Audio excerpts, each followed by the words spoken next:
चलिए, तो अब क्या है ना कि हम आपसे बात करते हैं, एनसीईआरटी में कुछ प्रोटीन्स का नाम डायरेक्टली दे रखा है, कई सारे प्रोटीन है, मेनी प्रोटीन्स, और ये सारे प्रोटीन्स अपने रोल के बिहाफ पे अलग अलग टाइप के प्रोटीन, सब प्रोटीन ही है लेकिन इनका रोल अलग अलग है। जैसे मैं आपको बताता हूँ, एक प्रोटीन है कोलेजन, ये 7 तो डायरेक्टली नाम दिए हुए एनसीईआरटी में, तो मैं इनको एक्सप्लेन करता हूँ। एक प्रोटीन है कोलेजन, ये एक प्रकार का स्ट्रक्चरल प्रोटीन है।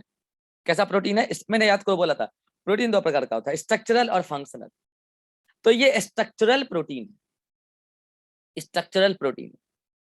और बच्चों मैं आपको अगर बताऊं, इधर ये जितने हैं ना, ये सभी फंक्शनल प्रोटीन है, ऑल आर फंक्शनल प्रोटीन।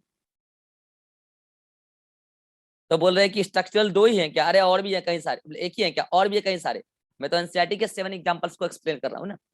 तो कोलेजन एक प्रकार का स्ट्रक्चरल प्रोटीन है बच्चों, और इससे जो क्वेश्चन आता है सुनो ध्यान से, कोलेजन एनिमल किंगडम में पाए जाने वाला, एनिमल किंगडम में पाए जाने वाला सबसे अधिक पाए जाने वाला प्रोटीन, मोस्ट परसेंटेज एनिमल में इसी का है, हाईएस्ट परसेंटेज, यूं बोलो हाईएस्ट परसेंटेज। तो डायरेक्ट क्वेश्चन आता है, एनिमल किंगडम में सबसे ज्यादा पाए जाने वाला प्रोटीन, आंसर कोलेजन, जो एक प्रकार का स्ट्रक्चरल प्रोटीन है, जो कई सारी स्ट्रक्चर को बनाने में हेल्प करता है। डन है मामला। अब आते हैं रूबिस्को पे, ये तो काफी इंपॉर्टेंट है, रूबिस्को की बातें थोड़ी अच्छे से कर देते हैं। क्या रूबिस्को इससे पहले भी आपकी बायोलॉजी क्लास में कहीं आया है? किसी को याद है रूबिस्को?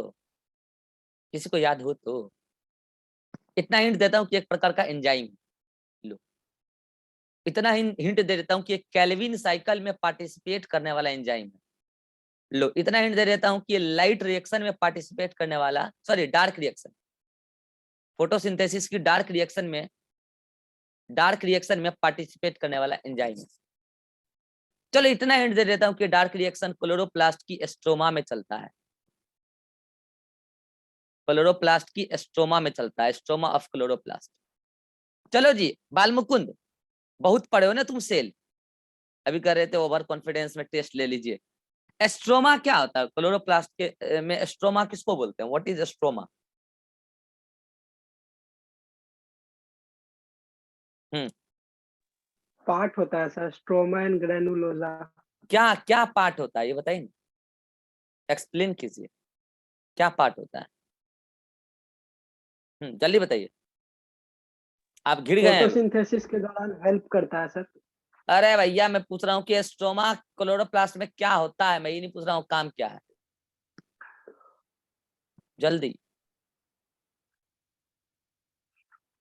जल्दी बोलिए, पास, लेट नहीं करना है। नहीं पता सर। नहीं पता कैसे? अभी तो आप कह रहे थे कि टेस्ट ले लीजिए सर, और वर्क कॉन्फिडेंस में। चलिए मैंने आपके सामने क्लोरोप्लास्ट ड्रॉ भी कर दिया है। चलिए अब आपको बताना है, मैं ये कह रहा हूँ कि ये आउटर क्लोरोप्लास्ट मेम्ब्रेन है, आउटर प्लास्टिडियल मेम्ब्रेन या क्लोरोप्लास्ट मेम्ब्रेन, और ये कह रहा हूँ इनर क्लोरोप्लास्ट मेम्ब्रेन। अब मैं यहाँ पे 2 टिक लगा रहा हूँ, एक ये लाल वाली और एक ये वाली। अब आपको बताना है कि इन दोनों का क्या नाम है। क्लोरोप्लास्ट पढ़ाया है आपकी प्रेजेंस में, पढ़ाया ऑफलाइन, ऑफलाइन में पढ़ाया? मुकुंद को बताना है। बाल मुकुंद को बताना है। हाँ अभी ओवर कॉन्फिडेंस में बोल रहा था टेस्ट ले लीजिए सर सेल का।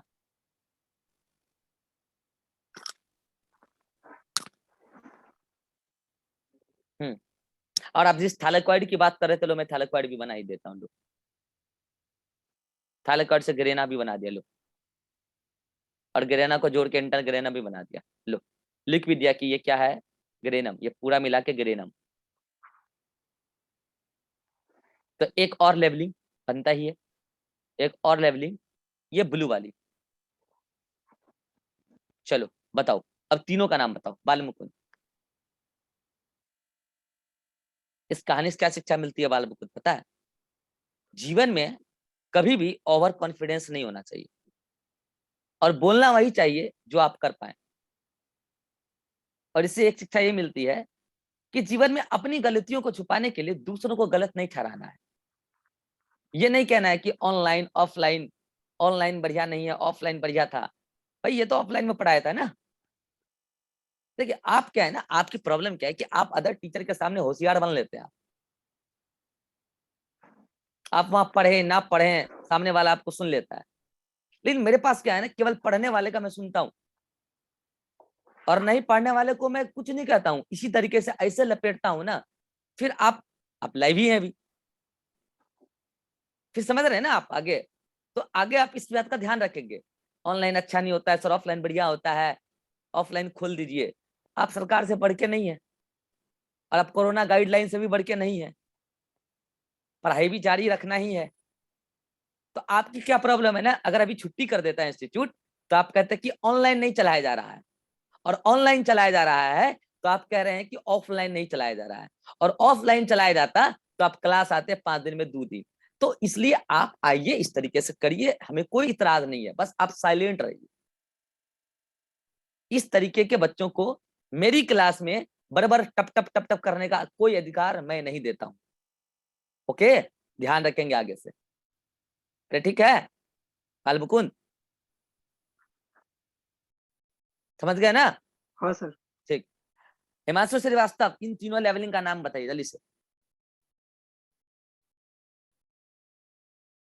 जल्दी। हिमांशु हैं क्या मीटिंग में? Yes sir. हाँ बताइए, लाल वाला क्या है? अच्छा ये वाला ये जो है, ये वाला पता है ना लेवलिंग कहाँ का है? एक मिनट में दिखा देता हूँ फिर से। ये लेवलिंग बेसिकली हिया का है, ये जो है। हाँ अब बोलिए, ये वाला, अरे जल्दी बोलिए। सर भूल गए। अच्छा ठीक है, प्रतीक बताएंगे क्या? Yes sir. हाँ बताइए। पेरिप्लास्टिडियल मेम्ब्रेन। ये वाला मेम्ब्रेन नहीं, यस सर। स्पेस। ठीक है, ये मेम्ब्रेन नहीं है, पेरिप्लास्टिडियल स्पेस है। स्पेस। हाँ, और ये वाला दूसरा है सर स्ट्रोमा। यही है स्ट्रोमा।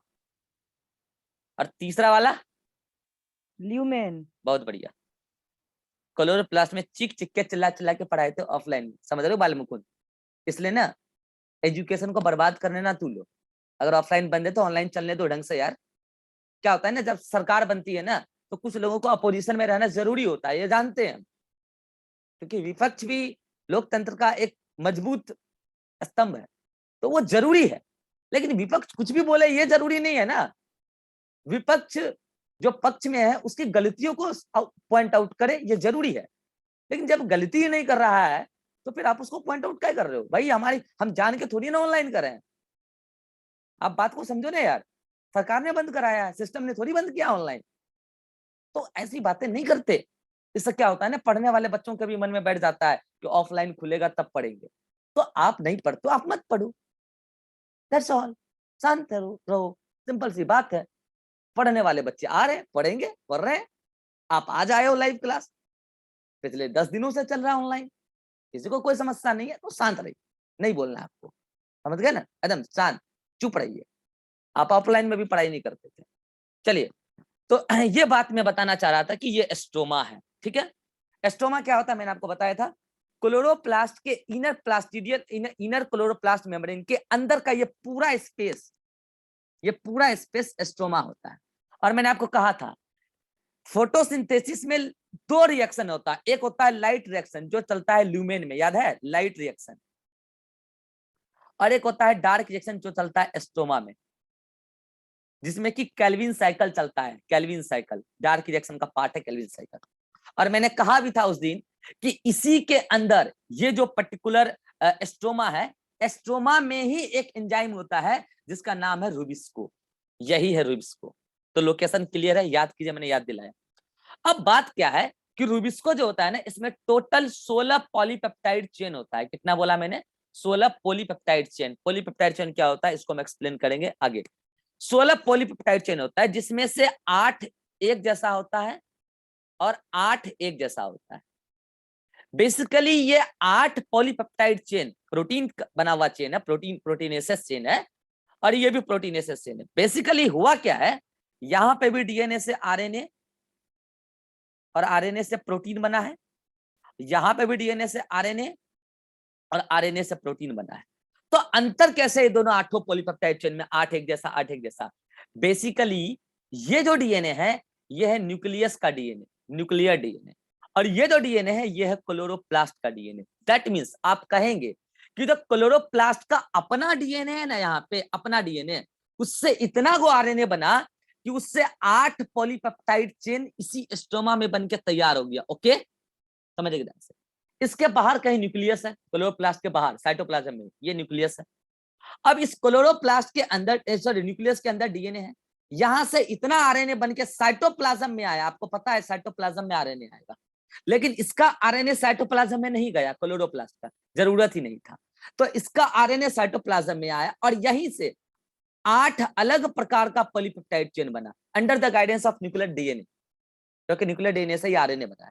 देन इस 8 पॉलीपेप्टाइड चेन को ट्रांसपोर्ट करके अंदर ले जाया गया एंड देन 8 + 8 को जोड़ा गया, तब जाके 16 पॉलीपेप्टाइड चेन का रुबिस्को एंजाइम बना। कितनों को बात क्लियर हो गया? हाथ खड़ा कीजिए। रुबिस्को एंजाइम कैसे बनती है? रुबिस्को एक एंजाइम है जो फोटोसिंथेसिस में बड़ा इंपॉर्टेंट रोल प्ले करता है। उसका 8 पॉलीपेप्टाइड चेन न्यूक्लियस ने बनाया, साइटोप्लाज्म में भेजा, साइटोप्लाज्म से क्लोरोप्लास्ट में गया। कैसे होगा ट्रांसपोर्ट? बात अपनी हो चुकी है सेल बायोलॉजी में, देन है मामला। देन ये 8 + 8, 8 वही बना स्ट्रोमा में क्लोरोप्लास्ट के डीएनए के गाइडेंस में। देन 8 + 8 मिलके कितने हो गए? 16, और 16 मिलके एक सिंगल रुबिस्को बना। और ऐसे कई सारे रुबिस्को। सुन लेना बच्चों ध्यान से, मैं अगर ये बोलूं एनिमल किंगडम में सबसे ज्यादा पाए जाने वाला प्रोटीन एंजाइम कौन है या प्रोटीन कौन है, तो आप कहेंगे एनिमल किंगडम में सबसे ज्यादा पाए जाने वाला कोलेजन। लेकिन मैं अगर बोलूं पूरे अर्थ में, पूरे बायोस्फीयर में, पूरे अर्थ पे सबसे ज्यादा पाए जाने वाला प्रोटीन कौन है? आंसर है रुबिस्को। इसका कारण क्या है? इसका कारण है it is slowest reacting enzyme. Enzyme में सबसे ज्यादा स्लो करने वाला, रिएक्ट करने वाला एंजाइम। और सुनना ध्यान से, यहाँ सी का मतलब है कार्बोक्सिलेशन, ओ का मतलब है ऑक्सीजनेशन। ये ऐसा एंजाइम है जो कार्बोक्सिलेशन रिएक्शन को भी कैटलाइज करता है और ऑक्सीजनेशन रिएक्शन को भी कैटलाइज करता है। That means rubisco have dual nature, dual role in photosynthesis. बाकी इसके डिटेल आप पढ़ोगे फोटोसिंथेसिस, ठीक है। इंसुलिन ये 2 पॉलीपेप्टाइड चेन का बना हुआ एक प्रोटीन हार्मोन है, और यहाँ पे एक चेन होता है अल्फा, एक होता है बीटा। अल्फा में 21 अमीनो एसिड होता है और बीटा में 30 अमीनो एसिड होता है, ठीक। और इन दोनों को जोड़ता है bond, disulphide bond. Disulphide bond कह रहा हूं मैं, डाइसल्फाइड बॉन्ड, ऐसे डाइसल्फाइड बॉन्ड, ठीक है। तो अब इस टाइप के बॉन्ड से जुड़ता है कौन? अल्फा और बीटा चेन। ये पूरा का पूरा अमीनो एसिड का चेन, ये भी पूरा का पूरा अमीनो एसिड का चेन, ठीक है। नाउ अब मैं बात कर रहा हूँ GLUT4। इसकी भी बात सेल बायोलॉजी में हो चुकी है। GLUT4 सेल मेम्ब्रेन पर लगा होता है ऐसे, और ये ग्लूकोज का यूनिपोर्ट ट्रांसपोर्ट कराता है बाहर से अंदर। मगर ये पर्टिकुलर जो GLUT4 है ये तब एक्टिव होगा जब इस पे आके इंसुलिन बाइंड करेगा। इसका मतलब ये GLUT4 insulin mediated glucose transporter है। 1 2 3 4 क्यों बोला? अलग अलग टाइप के ग्लूकोज ट्रांसपोर्टर है अलग अलग सेल में। ये GLUT4 खास करके मसल सेल और एडिपोज टिश्यू में मिलता है।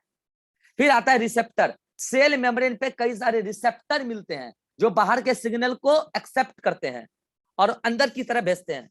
याद आया? Hormone receptor, hello, endocrine. तो कई सारे प्रोटीन तो रिसेप्टर बनाने में काम आ जाते हैं। देन ट्रिप्सिन, ये एंजाइम है, ये डाइजेस्टिव एंजाइम है। ऐसे कई सारे एंजाइम जो प्रोटीन्स हैं, डाइजेस्टिव एंजाइम, तो उसके बारे में बात कराया। एंटीबॉडी, ये इन्फेक्शियस एजेंट से लड़ने के लिए एक प्रकार का केमिकल, इन्फेक्शियस एजेंट से लड़ने के लिए। तो इसका मतलब प्रोटीन का वैरायटी ऑफ रोल है, और ये सारी बातें एनसीईआरटी में दे रखी है, मैंने एक्सप्लेन किया। आप नोट्स में इसको आप पहले जल्दी से पढ़ लो। और डायरेक्ट क्वेश्चन आता भैया यहाँ से, देखो कहाँ से कहाँ तक है, ये देखो यहाँ से यहाँ तक है। तो आपने क्या करो, पहले इसको एक बार जल्दी से यहाँ तक पढ़ो, फिर मैं आगे बढ़ता हूँ। ये देखो डाइसल्फाइड बोर्ड दिखा दिया मैंने, आप क्या करो यहाँ तक जल्दी से पढ़ो। फिर इसके आगे का जो कंसेप्ट है मैं परफेक्टली 40 मिनट का क्लास लूंगा, एक फ्रेश मीटिंग क्रिएट करके, अपने पास समय है। तो आप कीजिए यहाँ तक जल्दी से पढ़िए और 2 मिनट बाद अगला मीटिंग ज्वाइन कीजिएगा पढ़ के। फिर हम लगातार अगले 40 मिनट तक क्लास करेंगे, ठीक है। आइए।